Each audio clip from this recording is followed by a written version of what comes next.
Here. Hello, FP Winning Team. This is the lighting guide for July 5th. This is an acoustic set, so everything will be dialed back a lot. I just did a 3Q for our first set of songs. They will be the same graphic.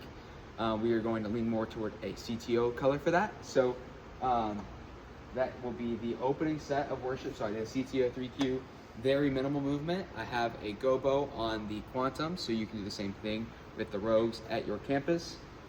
And then for message, we have screw tape letters. The color for that message look is CTO. You could also do a purple to kind of match the background a little bit more. And then for response worship, we have Mighty Name of Jesus, and the color for that song is going to be CTB, and it is also acoustic for the whole weekend. So I did a 3Q for this as well.